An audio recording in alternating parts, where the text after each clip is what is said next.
Okay, so there's some weirdness going on in Pokemon Sun and Moon, such as the fossil Pokemon, that you can talk to this lady right here, and then she'll let you buy 2 fossils, and it's going to be version exclusive as well, that if you have Sun version or Moon version, you get 2 in each game. So that's something weird right there, and I was kind of just going through the items, picking up random information about Pokemon Sun and Moon. I was like noticing some weird things. The Sacred Ash, the Sweetheart, all of these items that have featured in other games are also available in Pokemon Sun and Moon, so there's a lot of connectivity. And then random characters show up, like Colress or Red Blue, and even Grimsley. Like, he just appeared, and that was pretty crazy. I felt it was pretty welcome, like, it was cool to see him around again. And then I was just kind of going through some other things, and then the fossils. That's the real head scratcher right here, because so many different fossils, so many different Pokemon that could be available, but they just straight up aren't. That we have the shop in Coney City, and you can only get 4 of the many different fossils. However, you need to go to Route 8 to revive them, that this is like the fossil reviving place right here, and you have the ability to revive all of them from their fossils. So if you somehow got an old Amber, you would be able to revive it into an Aerodactyl, but only 4 of the Pokemon are available. So that's one of the weird things, like how are we going to be able to get these items? That the Pokebank doesn't let you transfer items over, and there's no in-game means at this time. And this is where I started like piecing everything together and discovering weird stuff, because when you look at it, if we go back to Omega Ruby and Alpha Sapphire, that this was available, that we can go to X and Y and we can find the Helix fossil, or in Omega Ruby and Alpha Sapphire, the Mirage areas gave so much access to all of the fossils that we had different areas where you could get all of the different fossils. I mean, when you bring up something like the Tirtuga, we can go and find the fossil on Mirage Island, Mirage Cave, like depending on which location, because there were different Mirage Islands and caves and plains and stuff.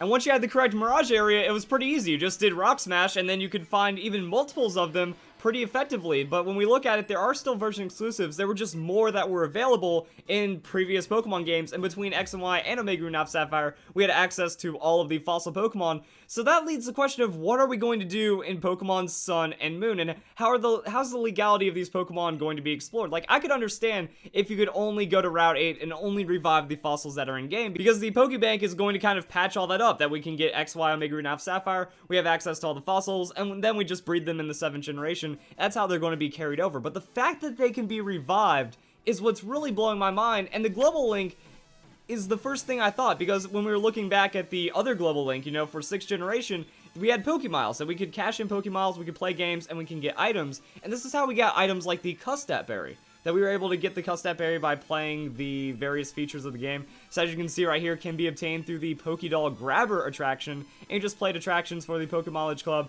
and then that is how you got some of the exclusive items that were not available in Omega Ruby and Alpha Sapphire or Pokemon X and Y, but we don't have that. We don't have Pokemiles. We don't have a way of spending and cashing out. I would have seen that being like some kind of fossil attraction or some kind of way of spending points and then receiving fossils, and then even the Festival Plaza, that there's not like some kind of rare earth tent or some kind of fossil mining that way, and you can't even get it through the Pokepelago when you go and explore your caves. That would be another way of kind of filling out all of the available ones, even like post-game. Say you beat the game, you can unlock another island or another cave to explore, and then that would be where you could find all of the fossils. So I just don't know what the plan is. Like, how are we going to be able to receive these fossils through items and then be able to use them? Because receiving a Pokemon that has a fossil as a held item for an event just doesn't seem like it really makes any sense. And I don't think there's any like QR code things that'll give us an item that's like, oh, by the way, scan this, and then by the way, that's how you get Aerodactyl in Pokemon Sun and Moon. I just don't see any of this happening, so there's a lot of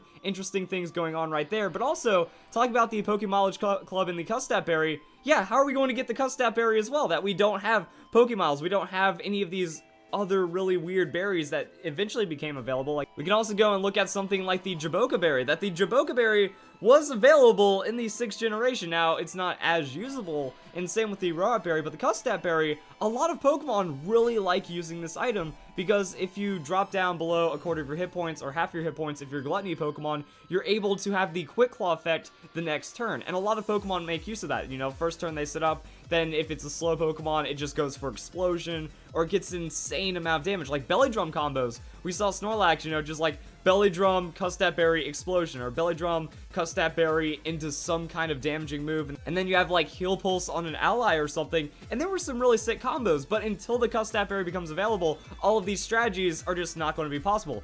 Now, in the past, we can see that a lot of these were given away as events, so Winter Wi-Fi Battle And that might be something, because as weird as it is, we've seen fossil Pokemon given away for the Wi-Fi battle competitions. This is how we got the initial hidden abilities for the 6th generation fossil Pokemon.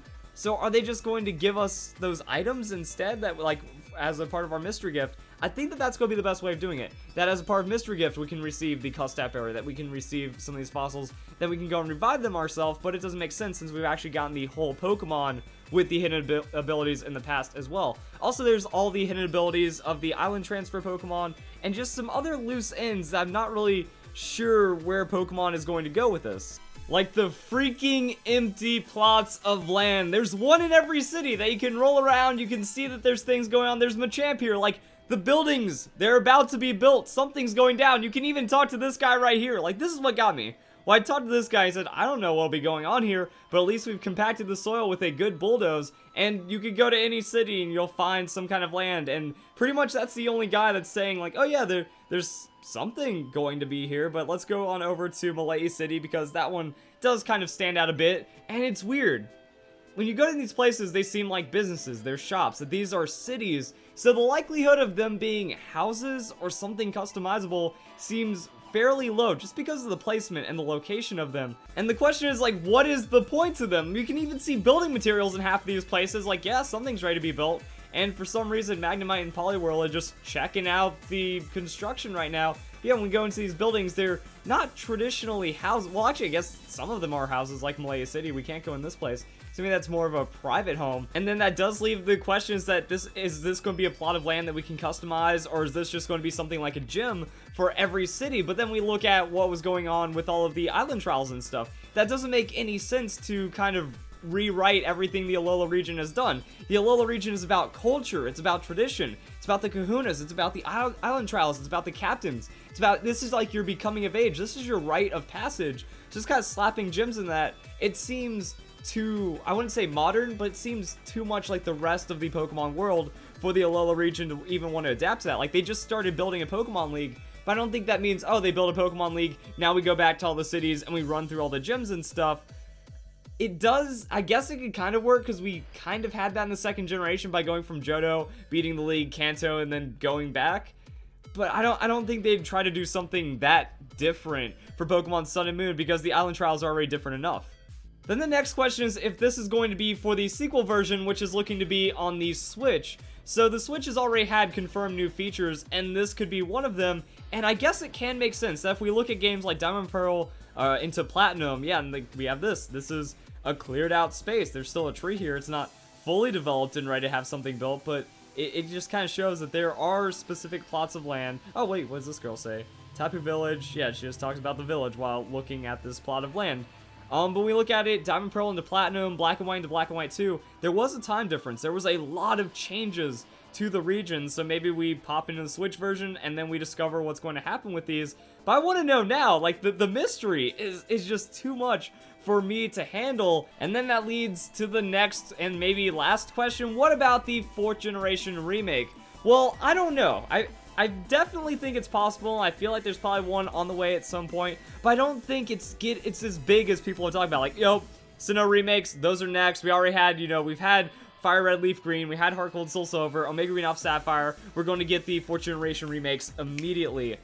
I'm honestly not feeling it, and while there are some things that do support it, I feel like there's a couple of things that go against it, such as the fossils. So the fossils kind of come full circle, that we don't get the Sail Fossil. Last generation, we already had access to these Pokemon.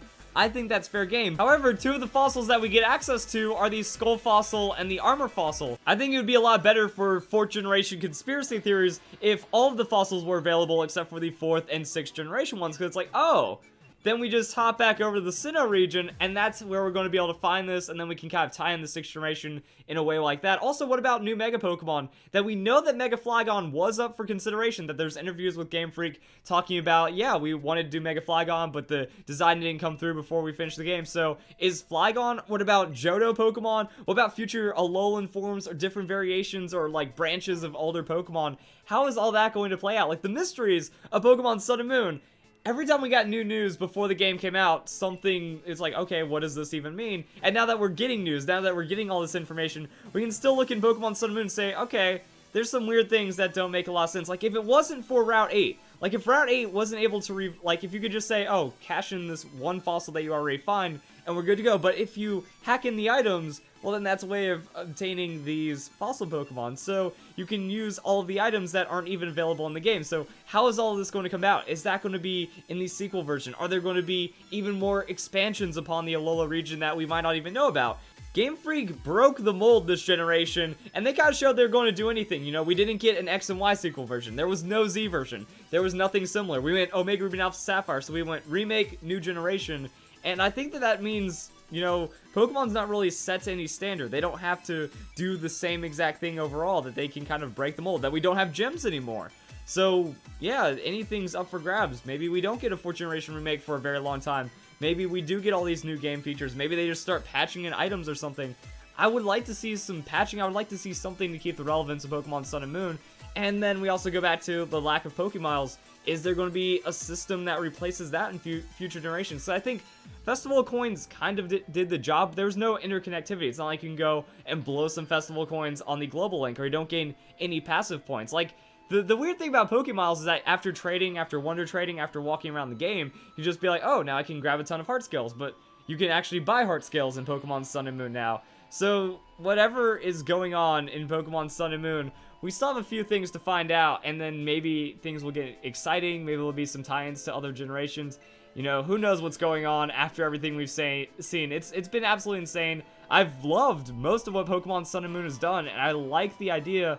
But there's some missing pieces. Some things don't make sense, some things do. So what do you guys think? Do you have anything else to add on to this? Like, I feel the fossil ones was the biggest one, and some of the lacking items. After that, just like, oh, what about future gameplay? What about future mechanics and stuff like that? Have you guys seen any other hints or dead ends? I also think it's kind of strange that even, like, Kurt's balls made a reappearance in Pokemon Sun and Moon, but we can't even get all of the fossils or stuff like that. So, hope you guys enjoyed the video. Leave a comment down below. Have some fun with this. Hope you all have a nice day. Thank you very much for watching.